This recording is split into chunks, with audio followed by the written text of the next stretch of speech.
오늘 우리에게 주신 하나님 말씀은 사무엘상 3장 1절로 14절 말씀까지, 사무엘상 3장 1절로 14절 말씀까지 함께 한 절씩 교독하겠습니다. 아이 사무엘이 엘리 앞에서 여호와를 섬길 때는 여호와의 말씀이 희귀하여 이상이 흔히 보이지 않았더라.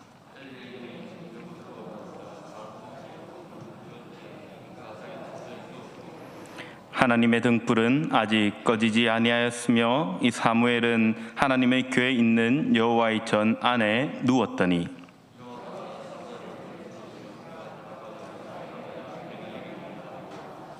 엘리에게로 달려가서 이르되 당신이 나를 부르셨기로 내가 여기 있나이다 하니 그가 이르되 나는 부르지 아니하였으니 다시 누우라 하는지라.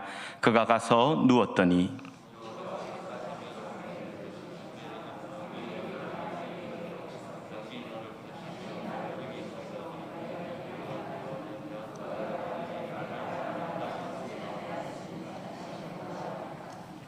사무엘이 아직 여호와를 알지 못하고 여호와의 말씀도 아직 그에게 나타나지 아니한 때라.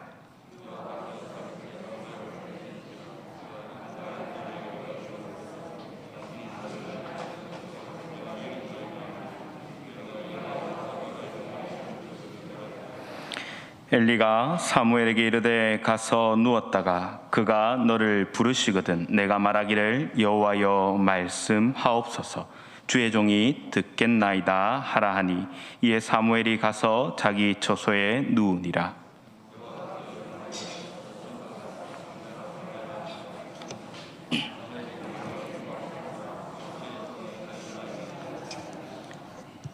여호와께서 사무엘에게 이르시되 보라 내가 이스라엘 중에 한 일을 행하리니 그것을 듣는 자마다 두 귀가 울리리라.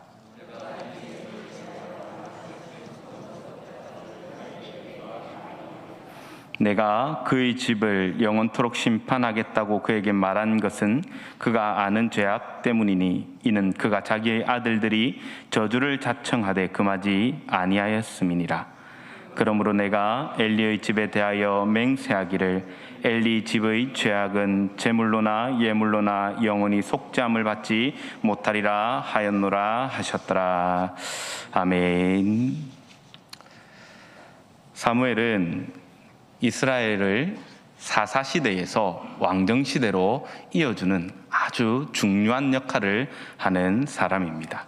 그래서 사무엘서는 사무엘의 탄생도 기록하고 있지만 그것보다 더 중점을 두고 있는 것이 어떻게 왕을 세우고 그 왕들이 어떤 모습으로 그 나라를 다스리는가에 굉장히 많은 초점을 두고 있습니다. 왜냐하면 나라를 세우는 것이 일반적으로 우리가 생각을 할 때에 어떤 왕이 잘하든지 또는 또 어떤 체제의 국가가 되는지 그것에 대한 관심이 있지만 하나님 나라 즉 이스라엘은 하나님께서 그들에게 무엇을 기대하시고 무엇을 요청하시는가에 따라서 그 나라의 성격과 그리고 얼마나 하나님을 잘 경외하는지 얼마나 하나님 말씀에 순종하는지에 따라서 그 나라가 흥하기도 하고 망하기도 하고 벌을 받기도 하고 복을 받기도 한다라는 겁니다. 그러하기에 하나님 나라의 가장 큰 핵심은 그들이 하나님을 어떻게 가까이 하는가 그리고 하나님 말씀을 얼마나 잘 순종하는가에 달려 있습니다.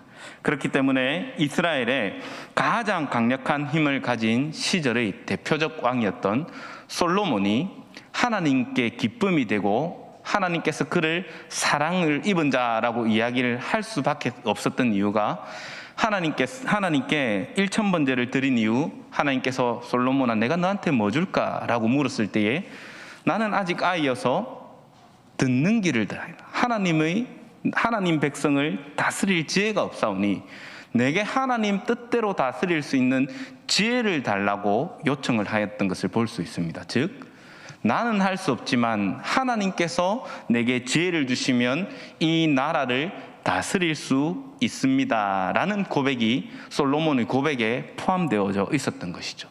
이것을 하나님 너무 기뻐하셨고 분명 솔로몬이 하나님 앞에서 사실은 굉장한 범죄를 저지른 왕이지 않습니까? 그가 사실은 우상 숭배를 그 나라 안으로 가지고 왔었고 수많은 나라들과 화친하면서 우상 숭배를 공식적으로 인정하여 주었고 산당도 지었던 왕이 솔로몬입니다. 그 때문에 하나님께서 이 나라를 둘로 쪼개셨음에도 불구하고 그의 처음 기도 때문에 하나님께서는 이 나라의 대표성, 즉 하나님을 경외하고 하나님 나라라는 그것 때문에 그에게 복을 부어주셨던 것도 볼 수 있습니다. 오늘 말씀의 시작도 이러한 맥락에서 엘리, 즉 이 시대의 가장 중요한 인물 중 하나였던 사사이기도 하였고 제사장이기도 하였던 이 엘리의 이름을 조금 주목해 볼 필요성이 있습니다. 당시 제사장이자 사사였기에 하나님을 누구보다 잘 섬기는 사람이어야 했습니다. 그러나 오늘 본문의 시작을 가만히 살펴보면 아이 사무엘이 엘리 앞에서 여호와를 섬길 때에라고 특이하게 이야기를 하고 있습니다. 왜냐하면 엘리가 하나님을 섬긴다라고 이야기를 해야 되는데 아이 사무엘이 엘리 앞에서 여호와를 섬겼다.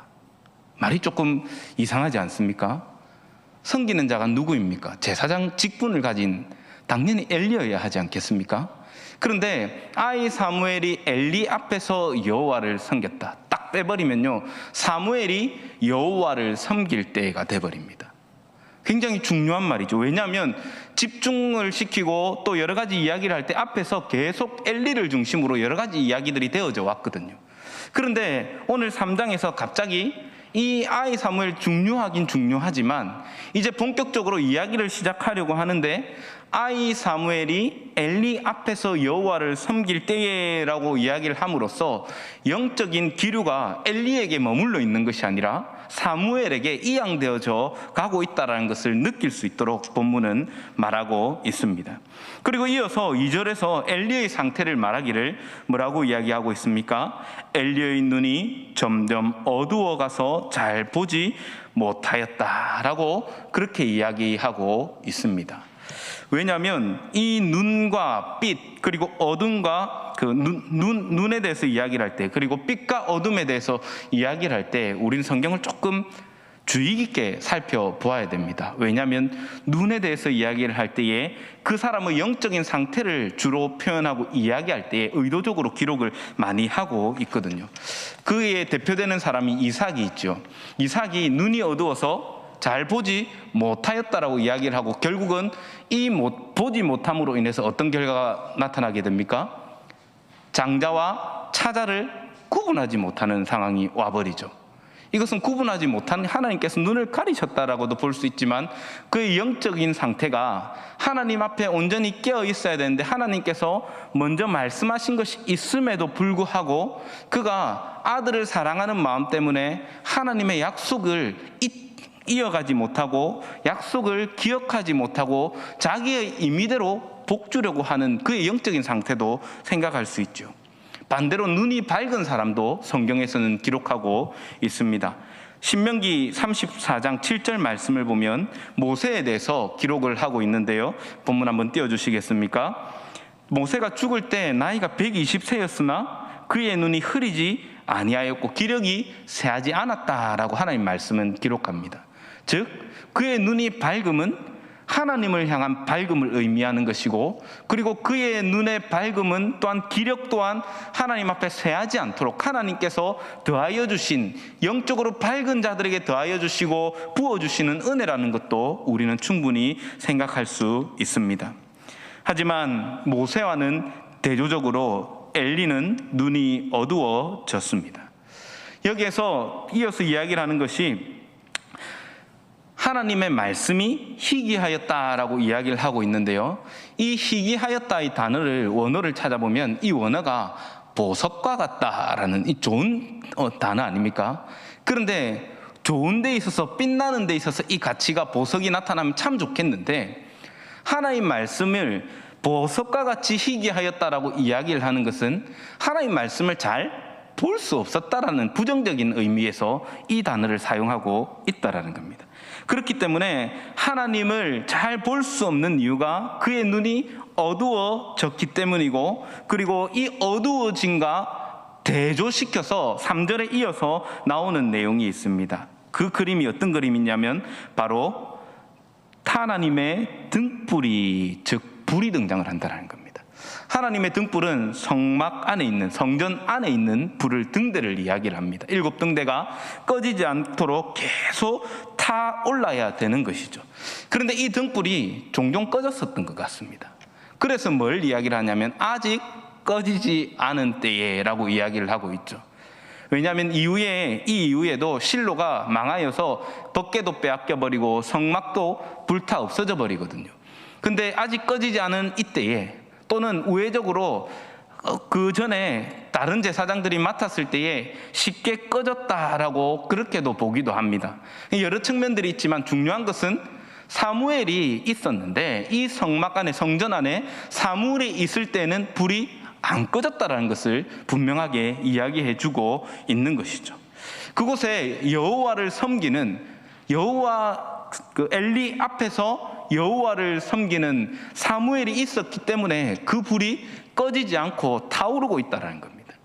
앞에 눈이 보이지 않는 엘리와 사무엘을 의도적으로 비교하여서 등장을 시키면서 그가 얼마나 어두운 눈을 가지고 있었고 반대로 사무엘은 그 어두운 시대를 어떻게 밝히고 있었는가를 성전에서 자기가 사실은 해야 될 일이 아니거든요.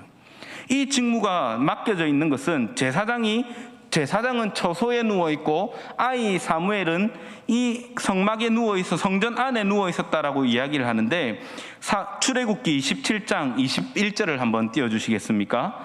무엇을 이야기하고 있냐면 아론과 그의 아들들로 회막 안 증거궤 앞 휘장 밖에서 저녁부터 아침까지 항상 여호와 앞에 그 등불을 보살피게 하라. 이는 이스라엘 자손이 대대로 지킬 규례니라 라고 그렇게 기록하고 있습니다. 무슨 말입니까?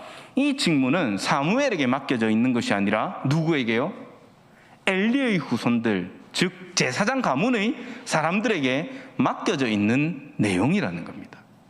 그런데 아무도 그 일을 수행하지 않고 아무도 밤부터 저녁부터 아침까지 이 등불을 지키고 있지 않으니까 누가 이 일을 하고 있는 겁니까? 사무엘이 하고 있다는 겁니다. 이 직무는 너무나 영광스러운 직무이거든요. 제사장 자체가 영광스러운 직무이기도 하지만 특별히 여호와의 전 안에 들어가서 그 불이 꺼지지 않도록, 하나님께 타오르는 그 기도가 꺼지지 않도록 지키도록 하나님께서 특별히 이 가문에 주셨는데, 아론 가문에 주셨는데, 아론의 가문은 이것이 얼마나 귀한 직분인지 알지 못하고 지금 자기는 집에 가서 편안히 자고 있고 아들들은 불량한 자로서의 자기의 삶을 살아가고 있고, 웬 입양되어 있는 아이가 이 성전을 지키고 있더라는 겁니다.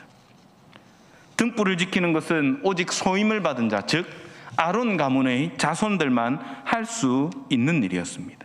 그러나 이 명령에 대해서 아론의 가문은 자기의 의무를 저버렸고 하나님의 전에서 등불도 지키지 않았습니다. 밤새 불이 꺼지지 않도록 그 기름을 보충해주고 또는 거름이 생겼을 때 그것을 깨끗하게 정돈해주는 일을 그 가문이 해야 되는 것이 마땅한 일입니다. 직무를 수행하지 않는 직분자와 그리고 직분을 수행할 의무가, 이 직무를 수행하지 않아도 되는 그 의무를 지지 않은 자가 위치가 바뀌어서 의무가 없음에도 행하고 있고 의무가 있는 자는 자기의 곳에서 편안하게 잠들어 있다는 것을 보여주고 있습니다. 이 말씀을 따라서 우리가 한번 또 바로 앞에 2장 30절의 말씀을 보면 우리가 알 수 있는 것이 있죠. 나를 존중하는 자는 존중하지만 나를 멸시하는 자는 내가 어떻게 하겠다 하십니까? 경멸하겠다라고 하나님 말씀하고 있다는 겁니다. 굉장히 중요한 말씀이죠. 왜냐하면 하나님께서 자기를 경멸하는 자, 멸시하는 자를 어떻게 대할 것인지에 대해서 말씀해주고 있기 때문입니다. 이런 상황 속에서 4절에서 이제 하나님께서 사무엘을 부르십니다. 그런데 사무엘을 부를 때에 우리가 그 하나님께서 부르시면 곧바로 알아들을 것 같지만 사무엘이 아직 어려서 그렇기도 하지만 하나님을 사실은 알지 못하죠. 그 율법을 엘리를 통하여 교육받고 또 훈련받고 이렇게 해야 된다라고 배우긴 하였지만 하나님을 아는 것은 아니었다라는 거죠. 그러니 하나님께서 이 처소에서 잠자고 있는 여호와의 처소, 즉 성막에서 잠자고 있는 사무엘을 부르셨는데 사무엘이 못 알아듣습니다. 자기를 부를 사람은 한 사람밖에 없죠. 누구밖에 없습니까? 엘리밖에 없잖아요. 그러니까 어떻게 합니까? 엘리에게 갑니다. 내 아버지여 나를 부르셨습니까? 하고 갑니다. 네, 엘리가 자다가 갑자기 눈도 잘 안 보이는데 꼬맹이가 와가지고 나한테 나 불렀어요 하고 왔으니까 아니야 나 안 불렀어 돌아가 너 집 방에 가서 다시 자 이야기합니다. 근데 조금 있으니까 또 옵니다. 이것을 3번을 반복하고 나니까 엘리가 이상함을 느끼죠. 그때에 엘리가 하는 것이 무엇입니까? 하나님께서 너를 부르셨구나 하는 것들을 깨닫습니다. 그리고 이 사건 3번을 반복해서 똑같은 사건을 경험하게 하심으로 엘리에게 더욱 강력한 확신을 가지게 만들죠. 하나님께서 그를 부르셨다라는 것들을 알고 그리고 하나님께서 그를 부르셔서 무슨 말씀을 하시려는 거구나라는 것들도 알게 됩니다. 사실은 이 부르심은 엘리가 받아야 되는 게 마땅합니다. 항상 하나님께서 그 백성들의 어떤 문제가 있을 때에 제사장을 통해서 말씀해 주십니다. 직접 말씀해 주시지 않더라도 그 안에 있는 에봇 안에 움림과 둠임으로써 뭐가 나오는지에 따라서 이것이 맞는지 저것이 맞는지 이 제사장을 통해서 하나님께서 판결해 주시고 판단해 주시는 것을 이 권위를 제사장에게 맡겨주셨다는 겁니다. 그런데 이제 하나님께서 우리가 제일 처음 서두에서 이야기하였던 것 같이 이 엘리가 있을 때에 하나님 말씀은 희귀하였다라고 성경은 기록하고 있습니다. 누구보다 하나님 말씀을 잘 들어야 되고 자주 들어야 되고 누구보다 먼저 들어야 되는 이 대제사장이 하나님의 음성을 듣기는커녕 하나님께서 부르신 그것을 처음으로 느끼지 못하고 사무엘이 누가 내 불렀는데요? 아버지 내 불렀습니까? 하고 왔을 때도 깨닫지 못하다가 제차 3차 왔을 때야 그것들을 깨달을 만큼 그의 영적인 상태는 둔감해져 있었다는 겁니다. 분명 하나님의 말씀은 보석과 같이 귀한 것입니다. 그런데 반대로 엘리에게 있어서 하나님 말씀이 임함이 보석과 같이 희귀하게 되어 버렸다라는 겁니다. 3번이나 부르심으로 하나님께서 그를 확실히 부르셨다는 것을 알게 해주지만 엘리에게 있어서 하나님 말씀은 여전히 희귀하였습니다. 그럼에도 불구하고 그나마 감사한 것이 있는데요. 그때라도 엘리가 하나님께서 부르신 것 깨달았다는 겁니다. 깨달아서 사무엘에게 알려줍니다.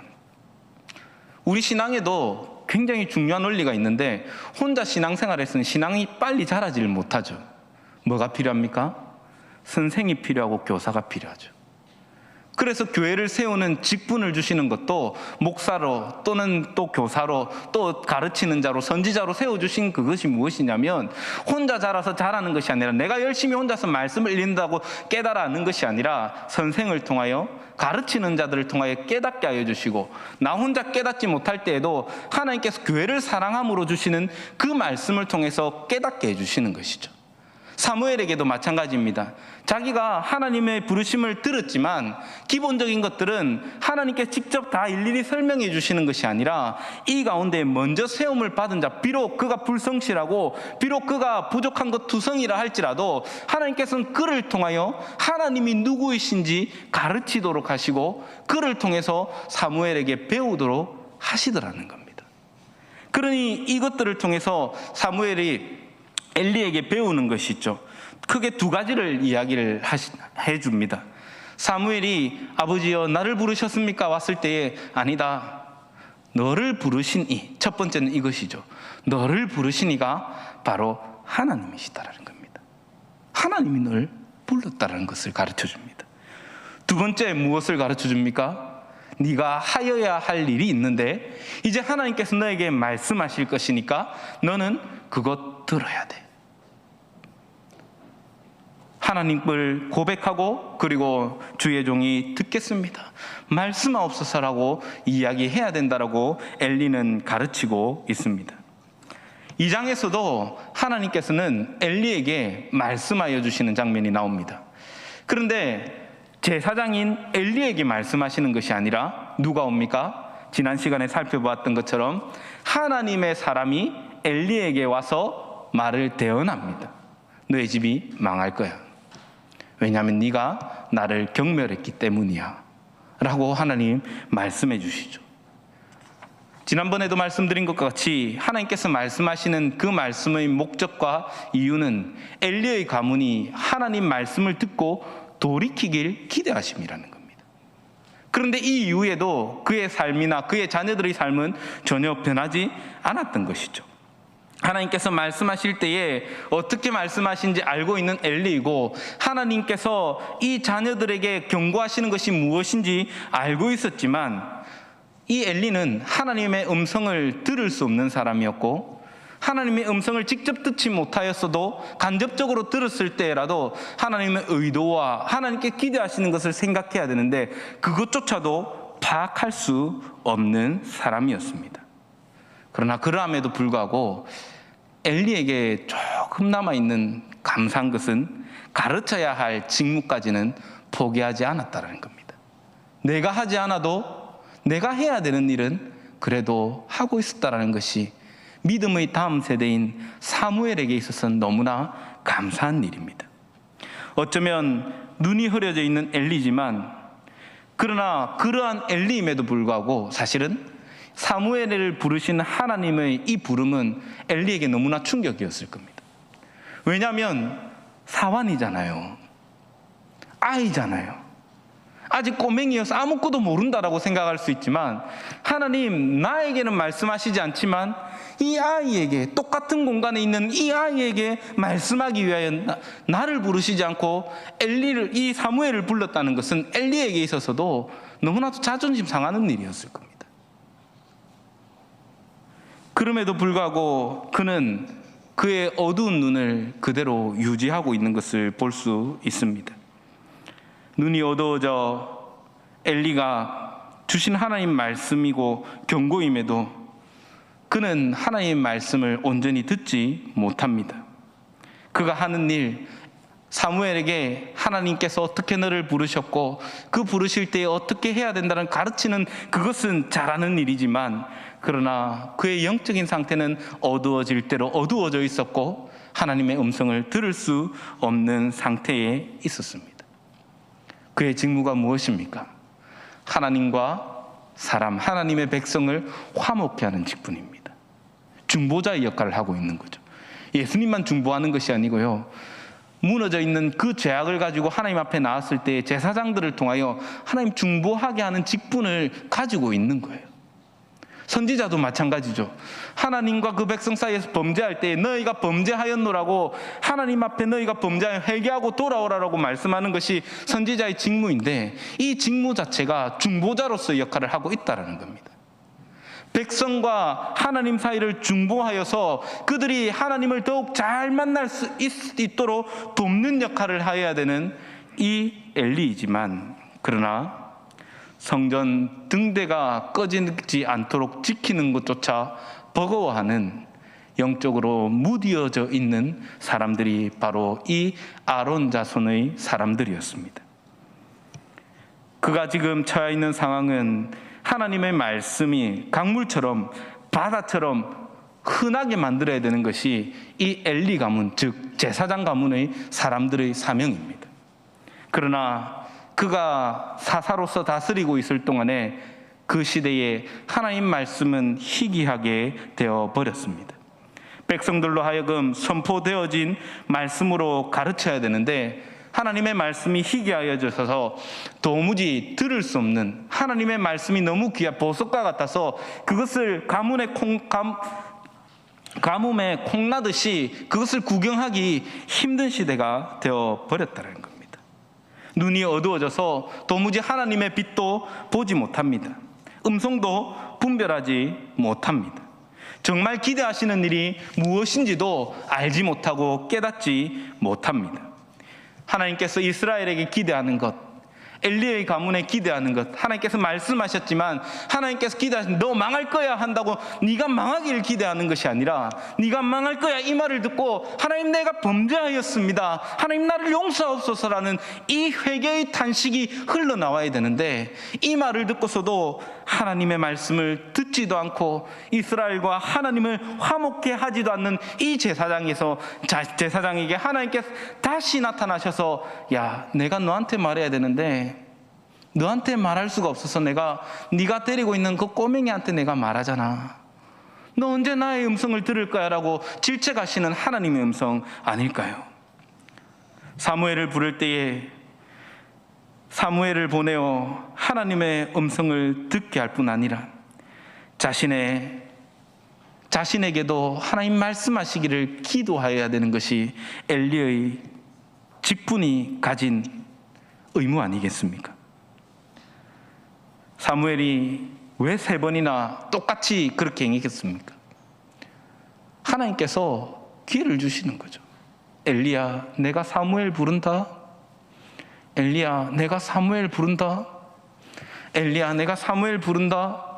3번이나 말씀하여 주시면서 엘리가 깨닫도록 하심은 너를 불러야 되는데 너 왜 내 음성 듣지 않니?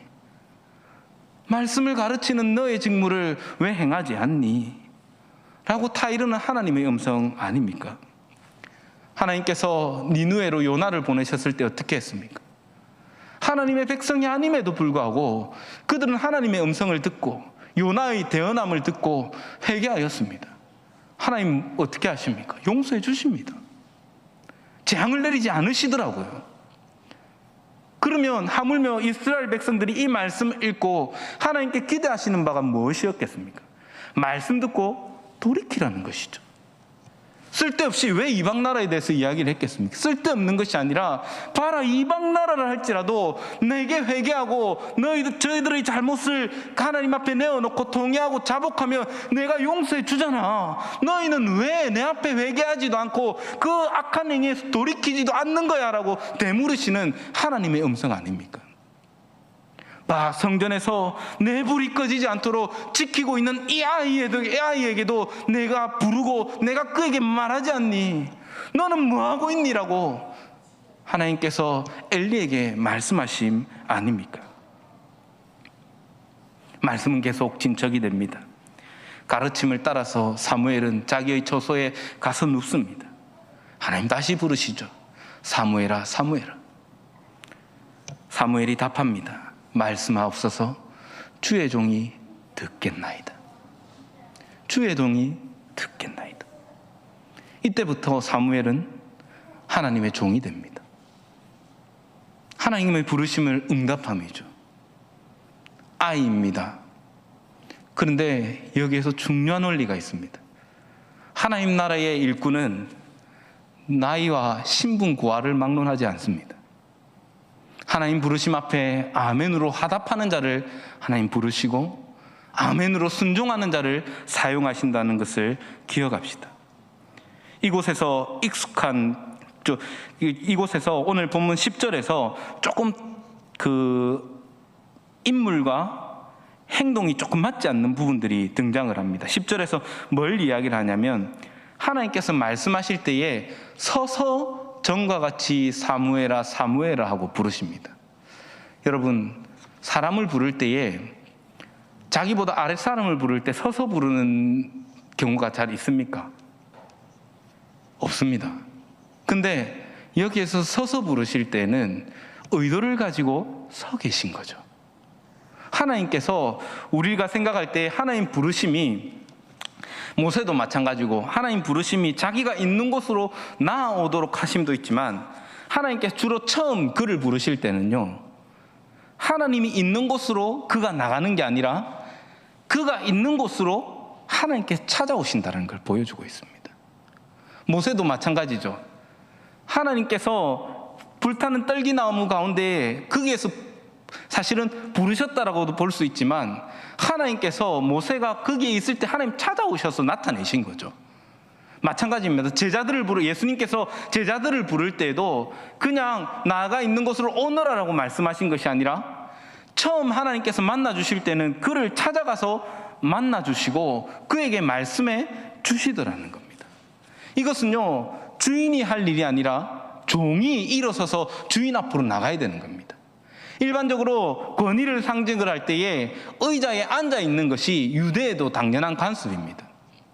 재판하기 위하여 성문에 갔을 때 장로들은 앉아 있고 재판받기 위해서 온 사람들은 그 장로 앞에 서서 재판을 받는 게 당연한 일이죠.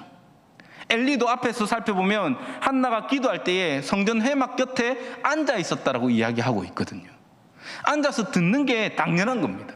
그러면 하나님께서 부르셔서 이 사무엘이 나와서 하나님 앞에 서는 게 너무나 마땅한 일인데, 하나님께서 그를 만나 주시고 부르실 때에 서서 그를 부르시고 하나님께서 함께 일하자고 그에게 명령하시고 그를 부르신다는 것을 볼 수 있습니다. 하나님께서 부르시는 것은 결코 종을 부르심과 같이 부르지 않는다는 겁니다.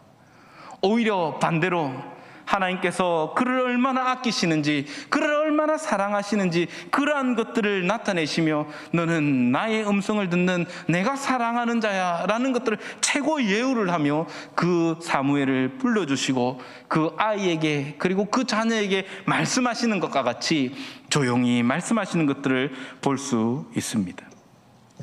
하나님께서 말씀의 대상을 부르시고 찾아오셨습니다. 11절에서 그 내용은 2장의 말미에서 말씀하여 주신 그 내용과 같은 내용입니다. 엘리의 아들들이 저주를 자청하여도 제사의 직무를 금하지 않음 때문에 하나님께서는 사무엘에게 다시 한번 재차 이 엘리 가정에 이루어질 경고하심을 말씀해 주고 있습니다. 사무엘은 그들의 행위를 그대로 보고 있었습니다. 너무나 나이 많은 삼촌과 같은 형님들을 어떤 악을 행하는지 함께 보고 자랐습니다. 그러나 그들의 행위를 보고 배우지 않았습니다. 분명 아이에게 이렇게까지 심하게 말해도 되나? 라고 생각할 수 있죠. 주일학교 아이들을 가르칠 때에도 어쩌면 성경에 너무 적나라한 이야기들이 많이 나와 있어서 이것을 생략하고 싶은 마음이 들 수도 있습니다. 그러나 이러한 유혹들은 우리가 가감히 버려야 되는 것들이죠. 하나님의 백성에게 말씀하시는 것은 더하거나 감하지 않아야 됩니다. 말씀을 전할 때에 굉장히 불편한 내용들이 많이 등장을 합니다. 사무엘이 하나님 말씀, 이 말씀을 들을 때에 얼마나 불편했겠습니까? 사무엘에게 있어서 엘리는 아버지입니다. 자기의 스승이자 아버지입니다. 그런 아버지에 대해서 뭐라고 이야기하냐면, 야, 그가 그 아들들을 온전히 다스리지 못하고 나보다 그를 더 존중히 여겼기 때문에 내가 그의 집을 망하게 할 것이고 내가 사지 않을 거야 라고 너무나도 뼛속 깊이 있는 하나님의 아픔을 이 사무엘에게 있는 그대로 말씀해 주시더라는 겁니다. 하나님 앞에 기도하는 것이 무엇입니까? 우리는 다고 거머리와 같이 달라는 기도만 할지도 모르겠습니다.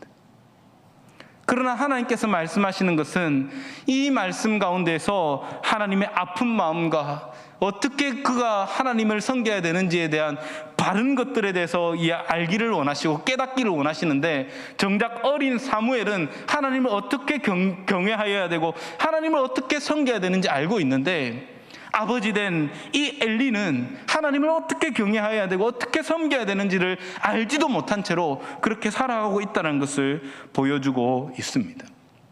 이 말은 사무엘에게 너무나 무거운 말입니다. 그럼에도 불구하고 하나님은 사무엘을 부르시고 그에게 말씀하십니다. 하나님의 부르심은 때로는 두려운 부르심입니다.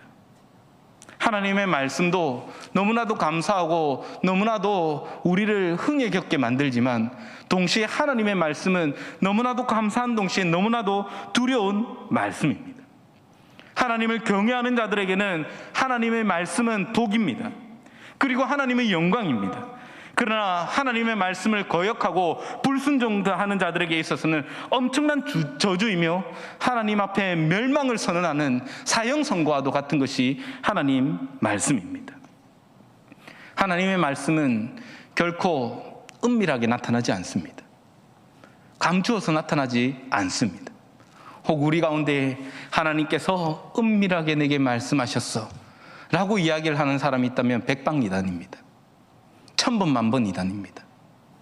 하나님 절대 감춰놓고 말씀하지 않으십니다. 왜요? 모든 것들이 드러나게 되어 있기 때문입니다. 하나님께서 사무엘에게 말씀하여 주시는 것들은 그도 아는 내용, 즉 엘리도 아는 내용이라고 말씀합니다. 하나님께서 아이 사무엘에게 왜 이렇게 말씀하시겠습니까? 엘리를 내버려 두고.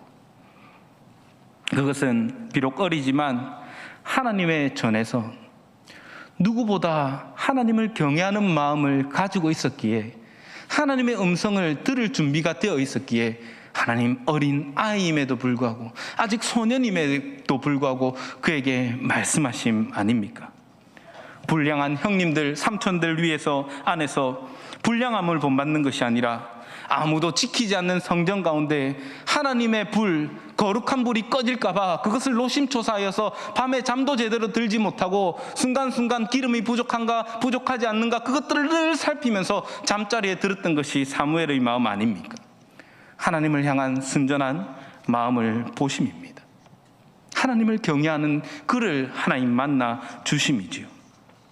하나님이 사람을 통하여 엘리에게 하여 주신 그 말과 동일한 말씀, 다른 말씀 아닙니다. 엘리에게 들려진 말씀은 똑같은 말씀을 반복해서 2장 말미와 3장 서두에서 이야기합니다. 하나님 이 징계하심에 대한 엘리에게 강력한 경고하심과, 그리고 앞에 했던 그 말, 아무도 알지 못하는 그 말을 하나님께서 사무엘에게 말씀하여 주심으로 내가 그를 세웠다라는 분명한 증거를 이 사무엘을 통하여, 그 말을 통하여, 하나님 말씀하심을 통하여 알게 하시고 깨닫게 하십니다. 하나님 이렇듯 사무엘에게 말씀하시는 것은 사실은 사무엘보다 우리가 엘리에게 한 번 더 주목해 볼 필요가 있죠. 왜냐하면 하나님께서 여전히 그를 놓지 않고 있으시다는 겁니다. 심판을 확정하셨으면 더 이상 말씀 안 하셔도 되잖아요. 더 말 안 해도 괜찮거든요. 그런데 하나님 다시 어린 사무엘에게까지 나타나셔서 말씀하시고 그에게 이러한 죄 때문에 이렇게 망하게 될 거야 라고 말씀하시는 이유가, 그가 하나님 말씀을 따라서 제사장으로서 온전히 세워져야지만 그 나라가 온전히 서는데, 그 나라가 온전히 서는 일에 이토록 열심을 다해야 되는 제사장이 그 열심을 다해서 하나님 나라를 세우는 것이 아니라 자기 배를 불리고 자기 살을 찌우고 자녀들을 영광롭고 영광스럽게 만들어가고 있는 이 현실을 하나님 참지 못하시고, 아니야 그 아들들 그 자리에서 끊어내려 라고 말씀하시면 아닙니까? 사랑하는 여러분, 하나님 말씀이 정말 희귀하였을까요? 아닙니다. 하나님 말씀이 희귀한 것이 아니라 하나님을 경외하는 자가 희귀하였던 겁니다. 늘 엘리를 통하여, 하나님 나라의 성전을 통하여 이 말씀은 끊임없이 증거되고 확장되어져 가고, 직접 말씀하시지 않아도 그 말씀은 백성들 가운데 늘 흘러나오는 너무나도 흔한 말씀입니다. 그러나 하나님의 말씀이 희귀한 이유는 마땅히 하나님의 말씀을 붙들고 살아야 하는 하나님의 백성이 하나님의 말씀을 붙들고 사는 것이 아니라 하나님 아닌 우상을 붙들고 살아가고, 하나님 나라의 말씀, 내가 못 먹고 살아도 하나님 말씀 없이 내가 살지 못하겠다라고 사는 것이 아니라 그 백성이 하나님 말씀이 가치 없는 것으로 여기고, 하나님께서 마땅히 그들이 정착하였을 때에 제사장들에게 그리고 레위인들에게 먹을 것들을 가져다 주고 공급하여 주고 소득의 10분의 1을 공급하여서 그들이 이 백성들 가운데 살아가면서 율법을 가르치도록, 백성들 역시도 하나님 말씀을 가진 자들, 율법을 가진 자들을 복량하여야 되는데 그 의무를 저버렸기 때문에 가장 유명한 모세의 손자까지도 어떻게 합니까? 단지파를 따라서 올라가 버리잖아요. 왜 갔겠습니까? 먹을 거 없어서 간 거예요. 하나님의 백성들이 하나님의 나라의 그 제사장들 그리고 다스리는 자들, 말씀을 배워야 할 자들을 온전히 대우하지 않고 그들을 지키지 않았을 때에 그 나라 전체가 하나님 말씀으로 서지 못하고 망하는 길들로 가는데, 그 종국에 있는 끝에 있는 그 사람이 바로 엘리라는 겁니다. 대표성을 띠고 있기도 하고요. 하나님 말씀은 희귀하지 않았습니다. 무엇으로 알 수 있습니까? 한나가 기도할 때에 하나님 말씀해 주시잖아요. 사무엘이 하나님을 경외할 때에 하나님 말씀해 주시잖아요. 오늘 많은 사람들이 이야기합니다. 말씀의 기근의 시대에 살아가고 있다라고 이야기합니다. 하나님 말씀을 들을 수 없다라고 이야기를 합니다. 정말 하나님 말씀을 못 들을 수 없는 시대입니까? 하나님 말씀이 희귀합니까? 아니요. 하나님 말씀을 듣는 성도가 희귀한 겁니다. 하나님 말씀을 지키고 살아가는 성도를 향해 교회 안에서조차 비웃는 사람, 어리석은 사람이라고 이야기하는 교회는 아닌가 모르겠습니다. 사랑하는 여러분, 코로나로 인하여 많은 사람들이 이야기합니다. 예배하기가 참 힘들다, 말씀 듣기가 참 힘들다 이야기합니다. 정말 하나님 말씀을 이때 듣기가 힘든 세대가 되었습니까? 아니잖아요. 반대로 예배하기를 사모하며 하나님 말씀을 듣기를 사모하는 우리의 마음과 열정이 식어 있는 것은 아닙니까? 성전에 등불이 꺼지더라도 그것 관심 없이 내가 잘 먹고 잘 사는 것이면 족하다라고 생각하는 그 마음이, 엘리와 엘리의 아들들의 그 마음이 우리 가운데 있는 것은 아닙니까? 그러나 반대로 그때도 아무도 하나님을 경외하지 않고 하나님을 사모하는 마음이 없을 때에도, 그러나 그때도 희귀한 가운데서도 하나님 말씀과 하나님 음성을 듣는 사람은 늘 있었습니다. 모두가 하나님을 섬기지 않을 때에도 나는 하나님을 경외하노라고 믿음을 지키는 북이스라엘에 수천 명의 사람들이 있었습니다. 사랑하는 여러분, 저와 여러분은 어떤 성도입니까? 말씀이 희귀하다고, 말씀을 들을 데가 없다고, 우리 입술 가운데 엘리와 같이 그냥 없으면 없는 대로, 있으면 있는 대로, 뭐 그러면 그런 대로 이렇게 살아가는 성도는 아닙니까? 하나님께서 사무엘에게 말씀하셨습니다. 너무나도 감사한 말입니다. 서서 말씀하셨습니다. 앞에서 대면하여 본 거죠. 그러면 오늘 사랑하는 저와 여러분들 가운데에, 우리 가운데에 하나님 어디에서 말씀하고 있습니까? 고린도후서 13장 3절에서는 이렇게 이야기합니다. 이는 그리스도께서 내 안에서 말씀하시는 증거를 너희가 구함이니 그는 너희에 대하여 약하지 않고 도리어 너희 안에서 강하시니라. 아멘. 어디서 말씀하신다고요? 내 안에서. 하나님 늘 우리에게 말씀하고 계시다는 겁니다. 성령이 말할 수 없는 탄식으로 저와 여러분들 안에서 말씀하시고 지금 또 역사하여 주고 계십니다. 바울이 그렇게 고백하고 있고, 저와 여러분이 이 말씀을 읽음으로써 우리 역시 동일하게 고백하고 있습니다. 하나님께서 이 말씀이 희귀한 시대에 사무엘을 찾아가셔서 말씀하셨던 하나님께서는 오늘 저와 여러분들을 찾아오셔서 우리 앞에 서서 말씀하시는 것이 아니라 이제는 우리 가운데 들어오셔서 우리 안에서 말씀하셔서 끊임없이 우리와 대화해 주시고, 어떤 특별한 때에 하나님께서 나타나셔서 말씀하시는 것이 아니라 어디에서라도 우리 하나님을 찾을 때에 우리 안에서 역사하여 주시는 그분이 우리 하나님 아니십니까? 사랑하는 여러분, 끊임없이 우리 안에서 말씀하시는 하나님의 음성을 들으시기 바랍니다. 하나님 들으시기를 원하며 엘리에게 이처럼 말씀하심이, 엘리가 돌이켜서 하나님 말씀 안에 서서 그가 자신이 맡은 직무를 온전히 행하기를 기대하셨던 것처럼 오늘 하나님 끊임없이 저와 여러분들 가운데 오셔서 말씀하심이 우리가 듣고 세상 가운데 정말 하나님의 사람, 거룩한 성도로서의 삶을 기대하심 아니겠습니까? 그러므로 사랑하는 여러분, 하나님의 말씀을 기대하고 사모합시다. 하나님의 말씀이 희귀한 시대가 아니라 풍성한 시대임을 기억하여서 늘 하나님의 말씀에 귀 기울이고 응답받기를 위하여 날마다 엎드리는 성도가 됩시다. 하나님의 관심과 하나님의 말씀하심은 자기 백성을 벌주시기 위함이 아닙니다. 그것이 아니라 하나님을 경외함으로, 하나님을 사랑함으로, 그리고 이 풍성한 말씀을 더하여 주심으로 저와 여러분이 하나님과 늘 동행하는 자로서 살아가기를 기대하십니다. 지금도 우리 안에서 끊임없이 말씀하심을 들음으로 하나님의 은혜와 사랑을 날마다 받아 누리는 성도가 됩시다. 내가 하나님 자녀 되었음을 기억하며 살아갑시다.